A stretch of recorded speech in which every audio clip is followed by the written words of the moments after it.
Hey, how's it going, everyone? Welcome back to Let's Play Castlevania 3 Dracula's Curse. Last time we followed Sypha's path to the castle courtyard, but today we're back at the fork in the road on a new save file so we can see an entirely different route to the castle that'll lead us to Alucard. And this path is fraught with brand new enemies, new mechanics, stuff that you will not see on the other path. Just stuff that you can totally miss out on. The frog enemies, this is right below us. We can actually walk in this. This is a mire of quicksand. Don't want to go into the dagger. Yeah, you could just miss out on huge swaths of the game. Like mechanics, enemies, new bosses too. Like brand new unique bosses that you will not see otherwise. And it's the lower path through the swamp is a much harder route through the game as well. I think, my opinion. And we get these gross swamp men rising out of the muck. It kind of looks like they'll maybe just barely be able to hit you if you don't jump them while you're on the platform. No, they just barely can't reach you. I don't think I want the axe. I think I'll stick with the cross for a little bit. In fact, for the boss coming up, I think the cross is probably like, way too good. That's a special kind of crucifix if I haven't shown that before. That, I don't want the holy water. This is like the one case where I don't want it. The cross I picked up from the candle earlier will just clear the screen real quick. Let's see. I don't want these guys hitting me. The bats are the real problems. I maintain that the bats are the enemies that probably hit me the most often. It's not the Medusa heads, it's not these fucking skeletons with the whip, it's not the floating ghosts, I guess they are? No, it's the bats. Like, 9 times out of 10. They hit me every time. Oh no, I don't remember how that quote goes. And we got a lot of bats perched here. It's actually kind of giving you a nice hint about what the boss is going to be coming up. Music too, like you get music here that you don't get. I'm not gonna make it in time for that triple, no. You get like music tracks that are unique to this route too. It's not just like remixed assets that you've already seen. That's, I think, the coolest thing about these forked pathways, is that on one playthrough, you will never see everything. I think that's like what sets Dracula's Curse over the edge for me. It's not just a refined Castlevania 1, there's so much more effort that goes into this one. Also, that bat boss, kind of trivialized by the boomerang crucifix. Every time you hit it, it splits off into smaller bats until it can't split anymore. Yeah, these forked pathways make it really clear how much effort was actually put into this game. And then we get more unique shit in here. The unique track? I think this is a unique track. It kind of sounds a little familiar. It's a lot more mood setting. We get those eye enemies from before dripping acid on us. We get acid drips from the ceiling that dissolves some of the blocks underneath. Mummies! Fucking Castlevania 1 mummies. We kind of fought as a boss before. But now they're just weaker versions. We get human torches. I don't know what the hell they're supposed to be, but whatever. Because a lot of Castlevania draws its inspiration from classic monster movies. So I don't know what the men on fire are supposed to be. So I just call them the human torches. Like, this track sounds so familiar. I feel like I should be able to place it, but I just can't put my finger on it. Gotta watch for the acid not to land on you. You won't die instantly. It'll do like 3 bars damage-ish, something like that. Goo. If you let the acid drip long enough, you'll be able to, fuck! Damn it, I picked the dagger up by accident. That's never going away now. The acid drip will eventually let you reach the lower section of the room. So you can take either the lower pathway through this series of rooms, or you can take the upper path like I'm doing. Like, if you just let the acid drip dissolve the blocks, you'll eventually be able to make it down to the lower door. I like the upper road here, though. There's one spot where it's kind of gonna be a pain in the ass, and it's coming up, I think, right now. It's either this screen or the next one. I'll know in a sec. No, it's the next one. This one's not too bad. I could just, I could start the lower road now. But there are a couple of jumps that I find trickier from the bottom than the top route. Come on, disappear. They leave trails of flame behind as they walk. So, while I'm going through this, there's something about the story to Castlevania in general that's a little bit confusing, and it's the timeline. This game is called Castlevania 3, right? It is actually the 6th entry in the series, if you count, like, the lesser-known games like Vampire Killer and Haunted Castle. So it's called Castlevania 3, it's the 6th game in the series.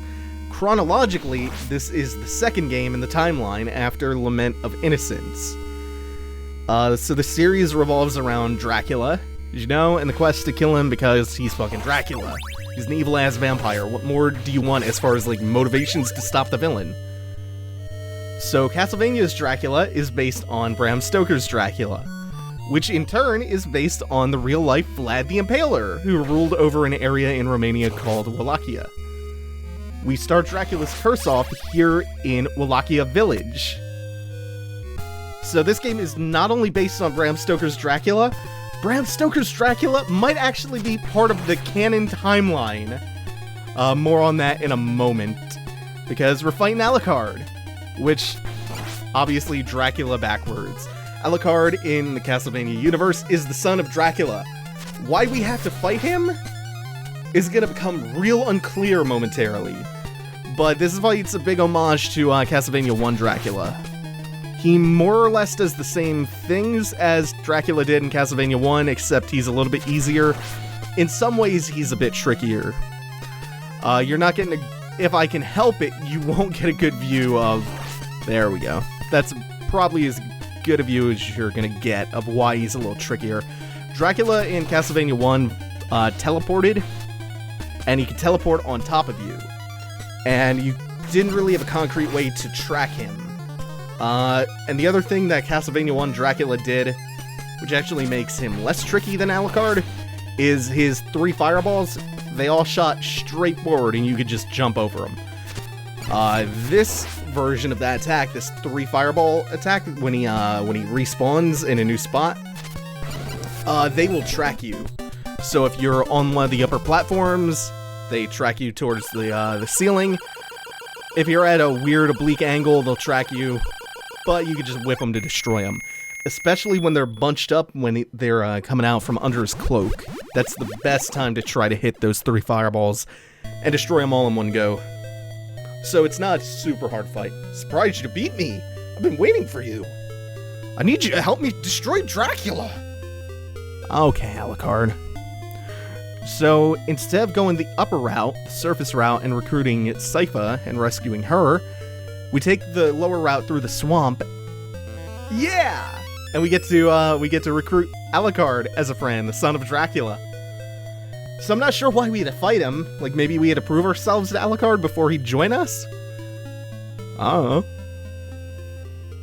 This arena's cool. So now we have Alucard with us. And Alucard has, like, Sypha and Grant, our other companions we could recruit. He has unique abilities. He can turn into a bat and fly around the stage. The holy water might be useful. And he can shoot 3 fireballs. He could shoot 1 to 3 fireballs, I should say.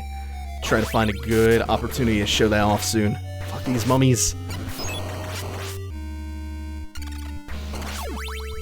So what was I talking about with the story? The gist of Castlevania 3 is that way back, Vlad the Impaler's wife fell ill and she died.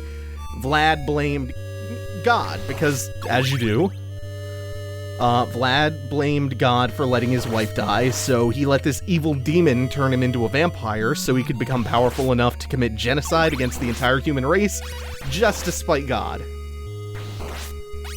And Trevor has to kill Dracula so that doesn't happen.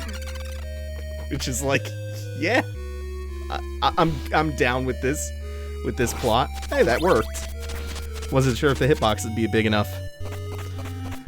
So yeah, Trevor's got pretty much the best character motivation you can have. Kill Dracula, he's a vampire, and he's gonna commit genocide. Good enough. It is unbelievable that they managed to actually make this on the NES because of all the overt religious subject matter in it. Remember when I did that Let's Play of Maniac Mansion? I told that story about the extreme lengths that Nintendo went to censor the NES version of Maniac Mansion? Like the bandage-wrapped mummy and the Playmate pose on the poster, or the calendar, that had to be changed for being too suggestive. Nintendo, they used to be a lot worse than they are now about censorship. Like, they're still, as far as religious subject matter goes, they're still kinda on the fence. They're not great, but they're not as bad as they used to be back in the day. Another one, in the DuckTales NES game, they had coffins that would come up, I think when you died? Those coffins had crucifixes on them in the original version. Nintendo made them change it to say, rest in peace, RIP, because of the religious connotation of the cross. That's how anal they were about that stuff. So the fact that Castlevania even exists on the NES in this state is nothing short of, like, some kind of minor miracle. So we've seen this boss before. Except now he is much tougher, and I've cornered myself. Could have gone up the stairs again. Every time you hit him, his bones fly off, and they start tracking you down. So eventually it becomes really overwhelming unless you're meticulous about destroying the bones. So if you have enough health, you can kind of kite him around a little bit, and then, like, when it starts to get too hectic, you can just kind of burn him down. It's a fun fight. It's a fun variation of, like, the first boss of the game. Most of the bosses that we're going to be seeing from here on out on this totally separate route are unique. Actually, wait a minute. Is it just one boss coming up? So we'll see this room again eventually.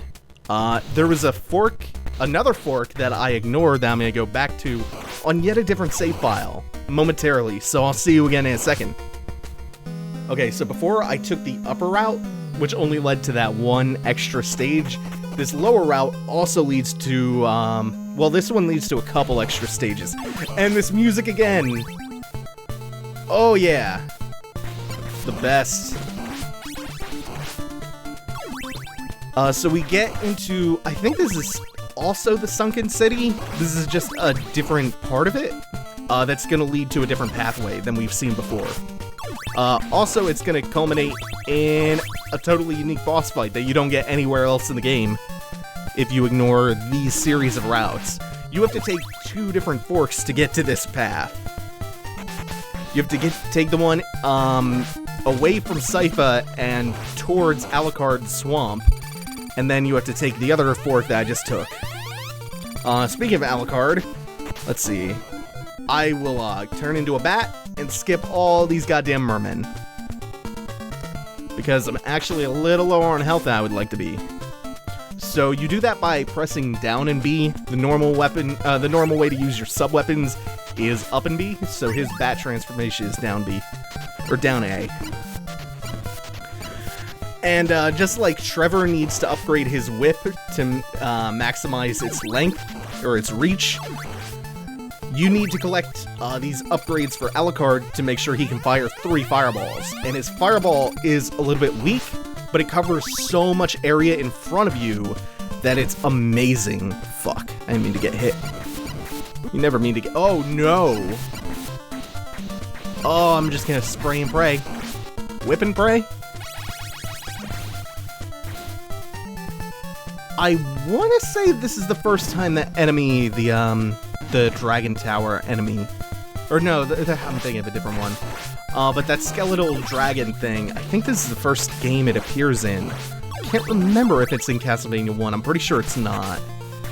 And then it might have been in Simon's Quest, I can't even remember. It's so bad that I don't remember that already. Because I just played Simon's Quest start to finish for the first time, like, a month ago now. I don't remember if the skeletal dragon shows up in Simon's Quest. It's such a shitty, forgettable game. Unlike Dracula's Curse, which is really fucking good. Oh, this is bad, though. I love how its whole body just turns into, like, one big snake of hearts. Oh, I could really use some wall chicken, like, more than I've ever needed it. This is gonna get real bad in a second if I don't get some health. Nah, yeah, battle axe is the way to go. Better than the dagger. Ooh. Fuck. Come on. As long as I kinda... yeah. I don't like that. Come on. Wall chicken anywhere? Fuck. Damn it. Ugh. Okay. So I don't think they're gonna be giving me any more wall chicken for a little while. How the hell was I supposed to pick that up? Shit. I'm gonna lame this one out. I am not even... Lame it out if you want to live. Come on. Oh, this is gonna be excruciating.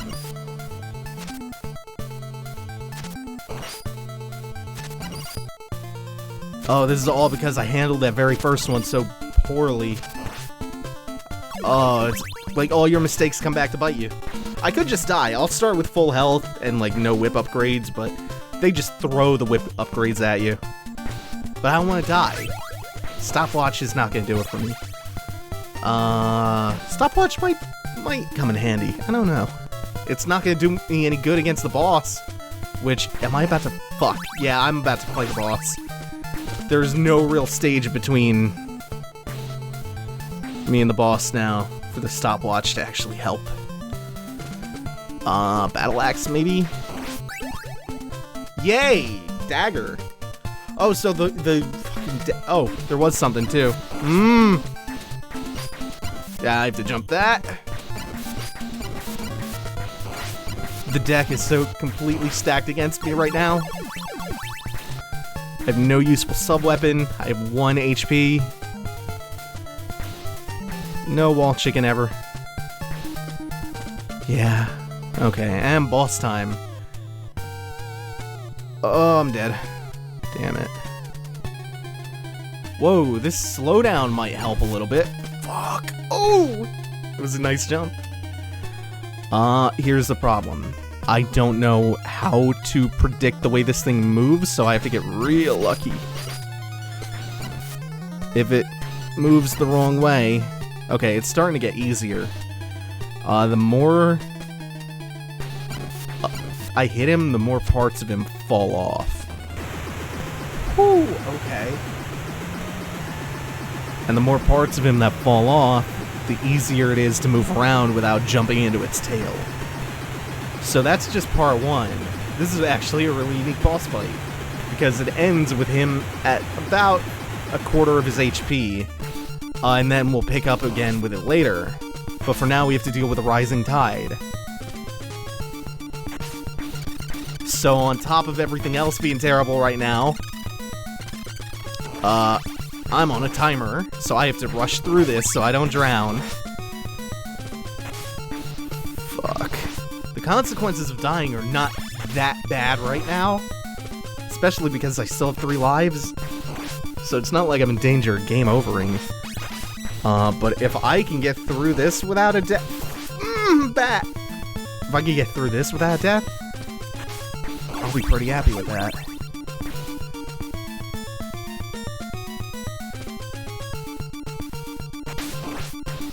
This is like the most desperate, dire music. Fuck. Okay, I'm starting to get a little bit lucky. Bats. Oh, the bats are gonna do it. Bats are gonna do me in. No. Okay, I think boss fight's starting now. Yeah, part 2 of the boss. So I only need to hit him a couple times. I just need to be real careful. Oh god, I need also to be lucky. Like, luck is more important than skill right now. Yeah, okay. You can attribute that entire thing to luck.